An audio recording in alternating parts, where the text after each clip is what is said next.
Greetings, I'm Claire, 35 years old and currently navigating the difficult process of divorcing my less than ideal husband. After we said I do, it felt like a switch had flipped and my husband started treating me poorly from the beginning. His family made it clear they were not fond of me. They didn't make their disdain overt, but it was evident they were only tolerating me because of my connection to Chris. Over the years their animosity only grew stronger. The tipping point came during a recent family vacation. What was meant to be a relaxing getaway quickly turned sour. Our itinerary was simple: drop off our bags, unwind and enjoy a dinner reservation at Passion. But after dinner some family members wanted to get heavily intoxicated, putting the next day's plans at risk. Two family members suggested that while the younger generation could party, the older generation, including the parents, should opt for a more relaxed evening. Considering their age and need for rest, we were all excited about the vacation, hoping it would be a break from our daily routines and a chance to create happy memories. I was optimistic that the vacation might ease some of the tension and animosity, but it became clear that Chris's family had other plans. Upon arriving in Doctor, everything seemed fine until we reached our hotel. Linda and Ella were irritable, exchanging curses and shouts. Charlie and Thompson engaged in disruptive antics, causing chaos at the hotel. Meanwhile, Chris was busy berating me for his lack of proper planning. In the midst of the commotion, he demanded to know where his socks were and blamed me for not packing them. Frustrated, I reminded him that I had laid out the socks for him and made it clear that I wasn't his mother. Tensions rose as others entered, asking about the bar and urging me to get drinks. Despite our tight schedule and the upcoming restaurant reservation, they dismissed my concerns and insisted I fulfill my role. Despite being a highly respected chef, my in-laws and even Chris often treated me like a mere waitress. Ella's comment about my job exacerbated my frustration. Well, she didn't mean it that way, Claire said. Don't overreact, it was just a slip of the tongue. I mean, you work as a waitress, right? How many times do I have to remind you that I'm a skilled chef now? I snapped. Claire, let's not escalate this. Let's all take a deep breath. I'm tired and hungry. Let's focus on preparing for the restaurant. Initially I thought the fatigue from the flight was affecting everyone's mood and that once we adjusted to the new surroundings we would start to enjoy the vacation, but I was wrong. The restaurant experience was a disaster and I was mortified by my in-laws' behavior. They complained about everything, and as someone in the restaurant industry, I was their constant target. They seemed to think I knew everything about every restaurant. Claire, dear, this sushi tastes off. Why is that? I don't know, I replied. The ambience here is also off. Can you talk to your restaurant contacts to see if they can change that? I don't work here, I explained. No need to be rude, he's just asking a question. You should know more about this stuff since you work in the restaurant industry. I had to correct the situation before I completely lost my composure. Onlookers stared and I felt utterly mortified. The vacation had devolved into a nightmare. I was constantly criticized, yelled at and treated like a maid tending to everyone's needs. It no longer felt like a vacation. It seemed as though I was brought along just to be bossed around and bullied. My suspicions were confirmed when I discovered that the planned activities for the next 3 days excluded me entirely. Each morning I awoke to find their rooms empty. I spent my days idly waiting for their return, only to see them come back late, intoxicated, and recounting tales of their apparently fantastic adventures. Oh my goodness, did you see Dad's fall off the boat while tubing? It was hysterical, one would exclaim. Really, it wasn't that funny. Another would reply, "Come on, it was the funniest thing ever." Someone else would chime in. I would interject, "Hey guys," and they would respond with a casual, "Oh hey darling, how are you?" When I asked why we hadn't gone tubing together, there was a brief uncomfortable silence. It was as if they were scrambling for an excuse. Finally Chris said, "Oh, you were sleeping, so we didn't want to disturb you." I replied, "Okay, but you could have woken me up. This is supposed to be a family vacation, right?" My initial assumptions were confirmed. It became clear that I was there to serve rather than to enjoy the vacation with the family. But the worst was yet to come, as our 3-week trip to Doctor was coming to an end. We were all packed and ready to leave. The last dinner was uneventful and we went to bed with the intention of enjoying our final day before our afternoon flight. I woke up around 10 a.m. not too late considering our 5 p.m. flight. To my shock, I found the house deserted. Chris, Linda, Ella,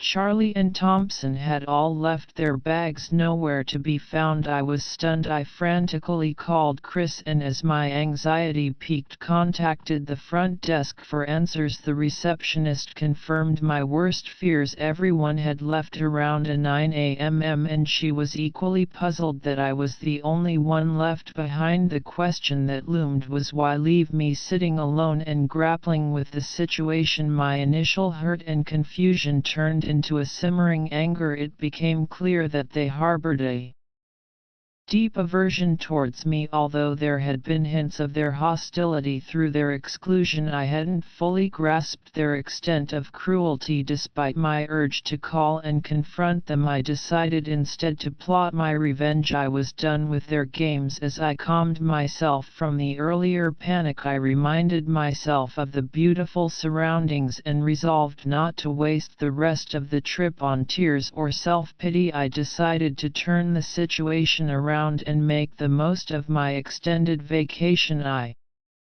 successfully arranged to extend both my visa and my stay at the exquisite resort. Surprisingly, fortune seemed to favor me and I began to believe in miracles. Downsizing to a more intimate room, I found new freedom, unburdened by unnecessary space. Without the constraints of a pre-planned itinerary, I took control of my vacation, booking a variety of exciting experiences, from cruises and casino tours to hiking, tubing, shopping, and even glamping. I indulged in a whirlwind of extravagant adventures. During my escapades, I met a group of vibrant single women around my age, sharing my experiences with them, particularly the trials of my toxic relationship with my husband and in-laws. I found solace and support. Their immediate solidarity and willingness to stand up for me highlighted the beauty of genuine friendship. This new circle of friends added joy and companionship to my activities. Relishing the freedom of my solo vacation, I appreciated the contrast between their kindness and the disdainful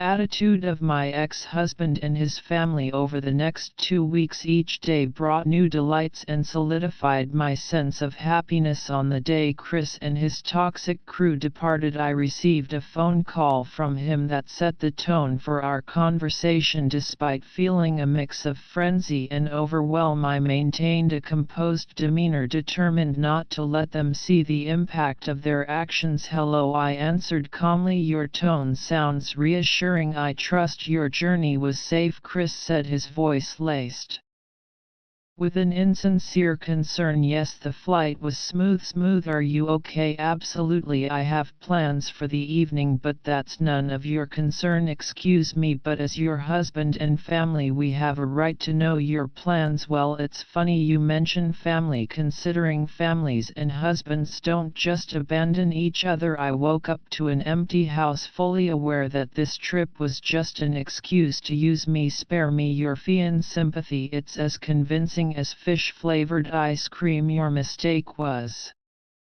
leaving me in doctor. Your foolishness worked in my favor, letting me enjoy my vacation without your toxic presence. Chris, if it wasn't clear before, I want a divorce tonight. I'm going out with someone charming named Tom. Your attempts to break me only strengthened my resolve. Apologies for shattering your expectations, but I surpass you in every way. My new life is more than enough for my happiness. I hope you get the day you think you deserve. Before he could respond, I ended the call. Chris and his family, now my ex-husband and in-laws, bombarded me with calls and texts, all of which I ignored. I spent the rest of my time in the Dominican Republic enjoying my vacation and sharing highlights through Instagram. Despite their attempts to gain my attention with comments, my followers defended me passionately. As a celebrated chef, I had a significant following that knew how to handle such negativity. Although seeing their attempts at trolling was satisfying, it wasn't enough to quench my thirst for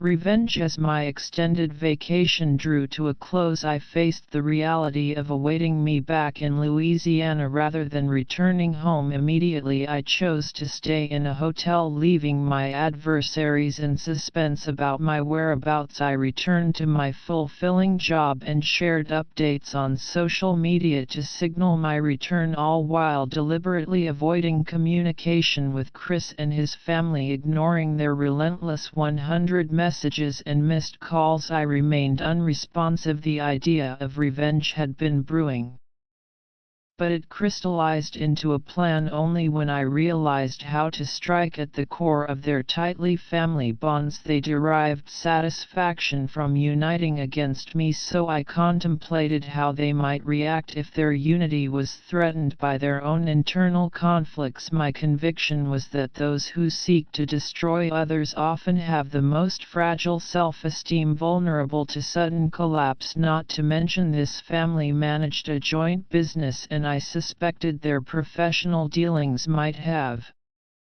included scheming against me. 2 months later, I decided to reach out to Chris and engage in a conversation. Hello Chris, it's Claire. Oh, it's good to hear from you. The house has been chaotic without you. Things just haven't been the same. We all miss you. Where have you been staying? That's not your concern. However, I need to address something that's been weighing on my mind. Please don't deny what you said about the divorce. I meant every word, but I have something more troubling to share. Is everything okay? Since I'm moving forward with the divorce, I think it's only fair to tell you what I witnessed and overheard while we were together. I stayed silent out of fear, but now I have nothing to lose. I often heard Linda and Thompson favoring Ella and Charlie over you. They considered you weak and kept you around just to mistreat you. Remember our vacation, the way they treated you? They planned to subject you to the same L'Oreal. Remember when they made you drive 3 hours to a store pretending they didn't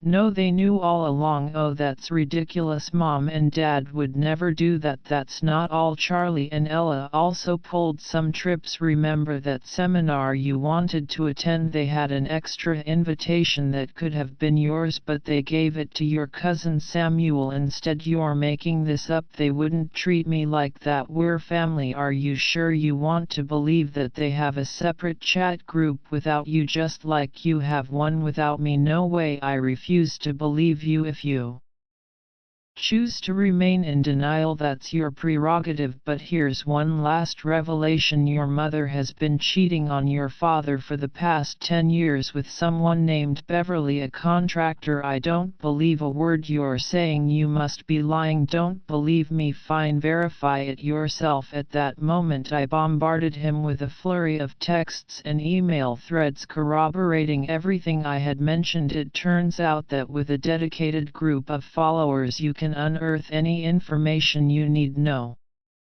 Need for private investigators. My savvy online network provided all the evidence required for me to confront Chris one last time and sever ties with him and his dysfunctional family. As expected, this revelation caused a storm of tension and upheaval. I captured the entire confrontation on the house's installed cameras. Chris had orchestrated a family meeting for a significant discussion, but it quickly devolved into chaos. It was revealed that Ella had been embezzling small sums of Charlie's money for years, causing friction and dissatisfaction. Meanwhile, Thompson was exposed for a 5-year affair with a co-worker while cheating on Linda. The house erupted into a cacophony of shouting and objects being thrown. Animosity seemed to seep into every relationship, and I watched the spectacle unfold from my hotel room with popcorn and soda in hand, thoroughly enjoying the drama. A couple of months later, the family business they had run for generations began to crumble. The discord and infighting within the